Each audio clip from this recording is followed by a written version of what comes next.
Hello friends, ഇപ്പം നമുക്ക് പുതുതായിട്ട് വന്ന നോട്ടിഫിക്കേഷൻ അനുസരിച്ച് CPO, WCPO അങ്ങനെ പോലീസ് ബറ്റാലിയനിലോട്ട് നമ്മൾ ബൾക്കായിട്ട് അയച്ചിട്ടുണ്ട്. അപ്പോൾ അതിൻ്റെ സിലബസ് അറിഞ്ഞ് വേണം നമുക്ക് പഠിക്കാനായിട്ട്. അപ്പോൾ പുതുതായിട്ട് വന്ന സിലബസ് നമുക്കൊന്ന് നോക്കാം.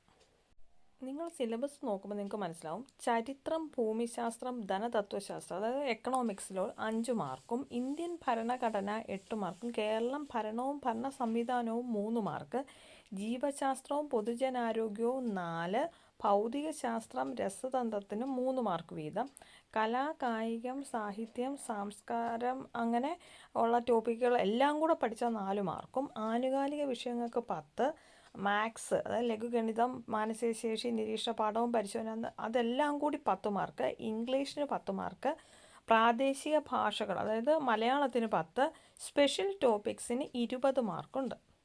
ഇതിൽ നമ്മൾ ഏറ്റവും കൂടുതൽ ശ്രദ്ധിക്കേണ്ടത് ഈ സ്പെഷ്യൽ ടോപ്പിക്ക് പഠിച്ചു കഴിഞ്ഞാൽ അതിന് ഇത്രയ്ക്കുള്ള അതിനകത്തുനിന്ന് ചോദിക്കാവുന്ന നമുക്കുണ്ട്. കാരണം അതിനകത്തുനിന്ന് കൂടുതലായിട്ട് ചോദിക്കാനില്ല, അത് പഠിച്ചാൽ മാർക്ക് ഉറപ്പാണ്. അപ്പം ഈ 20 മാർക്ക് ഉറപ്പിക്കാൻ എല്ലാവരും ആദ്യം ശ്രമിക്കുക. സ്പെഷ്യൽ ടോപ്പിക്കിൻ്റെ ക്ലാസ്സുകൾ നമ്മുടെ ഈ ചാനലിലൂടെ തന്നെ പരമാവധി ക്ലാസ്സുകൾ കവർ ചെയ്യാനായിട്ട് ശ്രമിക്കാം. അപ്പോൾ ആ 20 മാർക്ക് നിങ്ങൾ ഉറപ്പിച്ച് കഴിഞ്ഞാൽ, ഇപ്പോൾ സ്പെഷ്യൽ ടോപ്പിക് പഠിക്കുന്നതിനിടയ്ക്ക് നമുക്ക് പഠിക്കാൻ പറ്റുന്ന ടോപ്പിക്സുകളാണ് മാത്സും ഇംഗ്ലീഷും മലയാളവും. അതിന് 3 എണ്ണം കൂടെ പഠിച്ചാൽ 30 മാർക്കും പ്ലസ് സ്പെഷ്യൽ ടോപ്പിക്കും കൂടെ കവർ ചെയ്യുമ്പോഴത്തേക്കും നമുക്ക് 50 മാർക്ക് കിട്ടും. ഡെയിലി നമുക്ക് CA കവർ ചെയ്ത് പോകാം. CA ഷോർട്ട് വീഡിയോ ആയിട്ട് നമ്മൾ ഈ ചാനലിലൂടെ തന്നെ പ്രൊവൈഡ് ചെയ്യുന്നുണ്ട്. നിങ്ങൾ ഓരോ ഷോട്ട് 1 2 ഷോട്ട് 2 3 പ്രാവശ്യം കേൾക്കുമ്പോൾ അത്രയും CA നിങ്ങൾ പഠിക്കുക ചെയ്യുന്നത്.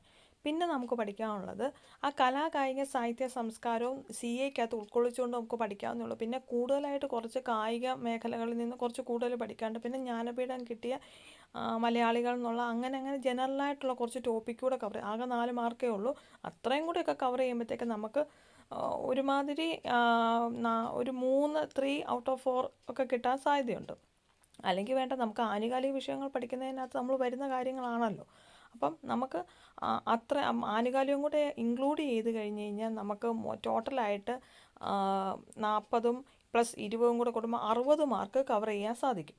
നെക്സ്റ്റ് നമുക്ക് സ്കോർ ചെയ്യാൻ പറ്റുന്ന ഒരു ടോപ്പിക്കാണ് ഇന്ത്യൻ ഭരണഘടന. 8 മാർക്കുണ്ട്. എങ്ങനെ പോയാലും നമുക്ക് അതിനകത്തൊരു 5-ന് മുകളിൽ മാർക്ക് മേടിക്കാൻ സാധിക്കുന്നതാണ്. കാരണം നമ്മൾ കാലങ്ങളായിട്ട് പഠിക്കുന്ന ഇന്ത്യൻ ഭരണഘടന, അതിൻ്റെ 8 മാർക്കിന് ഒരു അധികമായിട്ട് 8 മാർക്കിന് അതിനകത്ത് ചോദിക്കുന്നുമില്ല. കണ്ടോ, നമുക്ക് അറിയാവുന്ന ടോപ്പിക്കുകളുണ്ട്. ഇന്ത്യൻ ഭരണഘടനാ നിർമ്മാണ സമിതി, ആമുഖം, പൗരത്വം, മൗലികാവകാശങ്ങൾ, നിർദ്ദേശീയ തത്വങ്ങൾ, ഭേദഗതികൾ, പഞ്ചായത്ത് രാജ്, ഭരണഘടനാ സ്ഥാപനങ്ങളും അവരുടെ ചുമതലകളും, union list, state list, concurrent list. എന്ത് സിമ്പിളായിട്ടാണ് അതിനകത്ത് ടോപ്പിക്കുകൾ.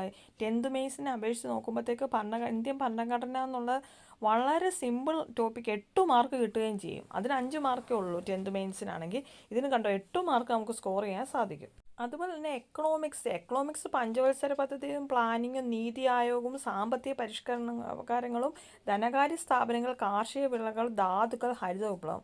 ഷുവറായിട്ടും 5 മാർക്ക് നമുക്ക് സ്കോർ ചെയ്യാൻ സാധിക്കുന്നതേ ഉള്ളൂ. അപ്പം നിങ്ങൾ ഇങ്ങനെ സിലബസ് ഡീറ്റെയിൽ ആയിട്ട് എടുത്ത് ടിക്കിട്ട് പഠിച്ചു പോവുക. നമ്മുടെ ചാനലിൽ CPOയ്ക്കും WCPOയ്ക്കുള്ള സ്പെഷ്യൽ ടോപ്പിക്സ് അടക്കമുള്ള ക്ലാസ്സുകൾ അപ്ലോഡ് ചെയ്ത് വരുന്നുണ്ട്. നിങ്ങളും അത് മുടങ്ങാതെ കാണുക. അതിൻ്റെ അഭിപ്രായങ്ങളും നിർദ്ദേശങ്ങളും നിങ്ങൾ കമൻറ്റിലൂടെ രേഖപ്പെടുത്തുകയും വേണം. അപ്പം നിങ്ങൾക്ക് ഇനി അടുത്ത CPO അല്ല അടുത്ത WCPO എന്ന് വെക്കാതെ ഈ CPOയ്ക്ക് മാർക്ക് മേടിക്കുക, റാങ്ക് ലിസ്റ്റ് കയറുക, ജോലി നേടുക എന്ന ഒരു ദൃഢനിശ്ചയത്തോട് തന്നെ വേണം സിലബസ് പ്രിൻ്റ് എടുത്ത് പഠിക്കാൻ തുടങ്ങാനായിട്ട്.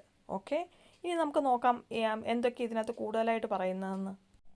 ഹിസ്റ്ററി ആകെ 5 മാർക്കിന് ചോദിക്കുള്ളൂ. ആ 5 മാർക്കിന് എന്തൊക്കെ പഠിക്കാനുണ്ട്? കേരളം പഠിക്കാനുണ്ട്, ഇന്ത്യ പഠിക്കാനുണ്ട്, ലോകം പഠിക്കാനുണ്ട്. നിങ്ങൾ ആ ലോകം കംപ്ലീറ്റ് അങ്ങ് പഠിച്ച് തീർക്കുക. ഇംഗ്ലണ്ടിൻ്റെ മഹത്താ വിപ്ലവം, അമേരിക്ക സ്വാതന്ത്ര്യ സമരം, ഫ്രഞ്ച്, റഷ്യ, ചൈനീസ്, 2ാം ലോക മഹായുദ്ധം, ഐക്യരാഷ്ട്ര സംഘടന, മറ്റു അന്താരാഷ്ട്ര സംഘടനകൾ.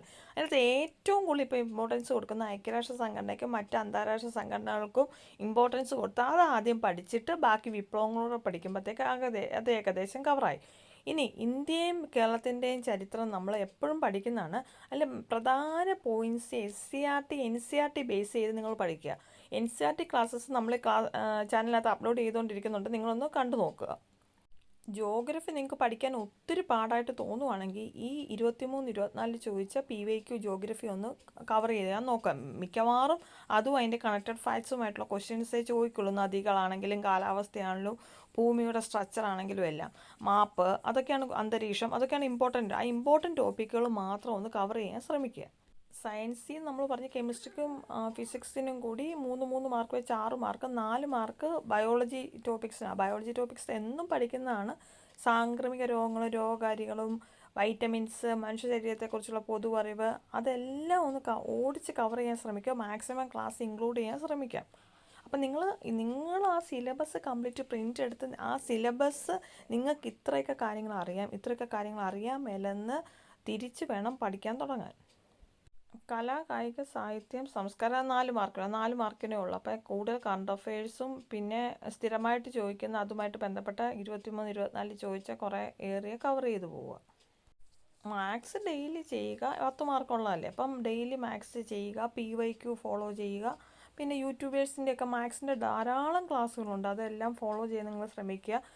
അത് അറിയാൻ മേലാത്തത് പല യൂട്യൂബേഴ്സിൻ്റെ ക്ലാസ്സുകളിൽ നിന്ന് കിട്ടുന്ന അത് എഴുതിയെടുക്കുക. ചെയ്ത് തന്നെ മാത്സ് പഠിക്കുക. വായിച്ച് പഠിക്കാതിരിക്കുക. ഇംഗ്ലീഷും മലയാളവും എല്ലാം ഞാൻ പറഞ്ഞ പോലെ തന്നെ PYQന് ഇമ്പോർട്ടൻസ് കൊടുക്കുക. റിലേറ്റഡ് ഫാക്ട്സ് നോക്കുക. SCERT ഒരുമാതിരി ഒന്ന് കവർ ചെയ്യാൻ ശ്രമിക്കുക.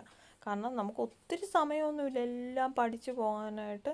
എന്നാലും അത്യാവശ്യം മാർക്കുകൾ കിട്ടാവുന്ന രീതിയിൽ, നെഗറ്റീവ് വരാത്ത രീതിയിൽ അറ്റൻഡ് ചെയ്യാൻ ശ്രമിക്കുക. സ്പെഷ്യൽ ടോപ്പിക്ക് നന്നായിട്ട് വായിക്കുക. കാരണം സ്പെഷ്യൽ ടോപ്പിക് എന്ന് പറയുന്ന ടോപ്പിക്ക് നമ്മൾ ഡെയിലി പഠിച്ചതോ ഇതുവരെ പഠിച്ചതോ അല്ല. ഇതുമായിട്ട് മാത്രം ബന്ധപ്പെട്ട ടോപ്പിക്സാണ്. അത് നമുക്ക് ഒറ്റ വായന കിട്ടണമെന്നില്ല. അത് റിപ്പീറ്റായിട്ട് വായിച്ച് അത് കൈക്കലാക്കാൻ ശ്രമിക്കുക. അപ്പോൾ ഓൾ ദി ബെസ്റ്റ്. നമുക്ക് നെക്സ്റ്റ് CPO WCPO ആയിട്ട് കാണുന്നത് വരെ നമ്മുടെ പഠനം ഊർജിതമായി തുടരാം. ക്ലാസ്സുകൾ നിങ്ങൾ മുടങ്ങാതെ കാണുക. സ്പെഷ്യൽ ടോപ്പിക്സും അല്ലാത്ത ടോപ്പിക്സുമായിട്ട് ഇനിയും ഞാൻ ക്ലാസ്സുകൾ അപ്ലോഡ് ചെയ്യുന്നതാണ്. സപ്പോർട്ട് ചെയ്യുക. താങ്ക്